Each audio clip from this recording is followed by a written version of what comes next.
एक नन्ही चिड़िया रहती थी। उसका जीवन दुखों का एक अंतहीन सिलसिला था। वह गंभीर रूप से बीमार थी।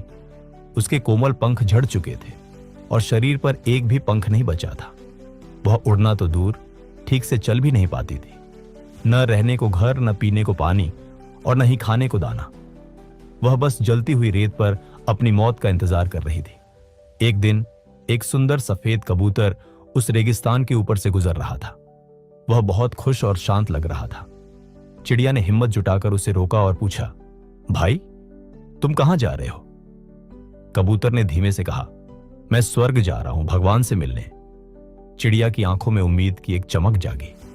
उसने हाथ जोड़कर कहा, भाई, क्या तुम मेरे लिए भगवान से एक सवाल पूछोगे?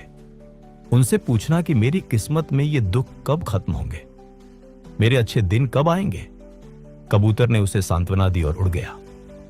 जब कबूतर स्वर्ग पहुंचा और देवदूत को चिड़िया की हालत बताई, तो देवदूत ने अपनी किताब देखी और उदास होकर कहा, भगवान ने उसके भाग्य में 10 साल का दुख और लिखा है, उसे अभी और तड़पना होगा।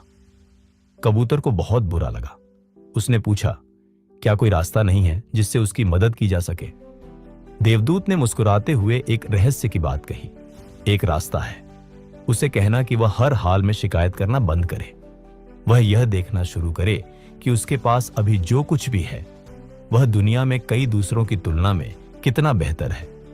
उसे बस हर पल एक ही बोलना है, हे भगवान, इस स्थिति में भी मुझे दूसरों से बेहतर रखने के लिए आपका शुक्रिया।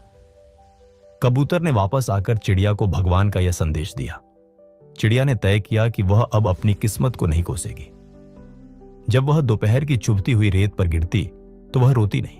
वह सोचती, शुक्र है भगवान, मेरे पास अभी भी सांसें हैं, जबकि कई जीव आज इस गर्मी को सह भी नहीं पाए। आपका शुक्रिया। जब उसे भयंकर प्यास लगती और पानी की एक बूंद भी नहीं मिलती, तो वह कहती, शुक्र है भगवान, मेरे शरीर में अभी भी इतनी जान है कि मैं जिंदा हूं और पानी की उम्मीद कर सकती हूं। आपका शुक्रिया। जब बीमारी से उसका शरीर और कमजोर होता, तो वह कहती, हे ईश्वर, आपने मुझे अभी भी सुरक्षित रखा है, जबकि शिकारी पक्षी कितनों को मार देते हैं। जो मेरे पास है उसके लिए आपका शुक्रिया। धीरे धीरे चमत्कार होने लगा। जहां चिड़िया शिकायत करती थी, वहां अब शुक्रिया के शब्द थे। जैसे जैसे उसका मन हल्का हुआ, उसके शरीर पर नए और रेशमी पंख आने लगे। देखते ही देखते उस सूखे रेगिस्तान में काले बादल छा गए। मूसलाधार बारिश हुई और वहां एक सुंदर तालाब बन गया। चिड़िया अब पूरी तरह स्वस्थ थी और नीले आसमान में ऊंची उड़ानें भर रही थी। ठीक 10 दिन बाद कबूतर फिर वहीं से गुजरा। वह अपनी आंखों पर विश्वास नहीं कर पा रहा था।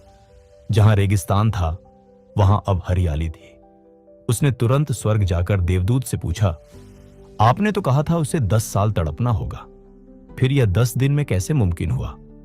देवदूत ने गंभीर आवाज में उत्तर दिया, हां, उसके भाग्य में 10 साल का दुख था, लेकिन जब उसने दूसरों की तुलना में अपनी नेमतों को देखना शुरू किया, तो उसकी कृतज्ञता ने उसके कर्मों के बोझ को जला दिया। शिकायत करना जीवन को भारी बनाता है और शुक्रिया अदा करना जीवन को हल्का। उसने अपनी सोच बदलकर अपनी किस्मत बदल ली। दोस्तों, हम अक्सर यह गिनते रहते हैं कि हमारे पास क्या नहीं है, लेकिन अगर हम मुड़कर देखें तो हमारे पास जो है वह दुनिया के लाखों लोगों के लिए सिर्फ एक सपना है।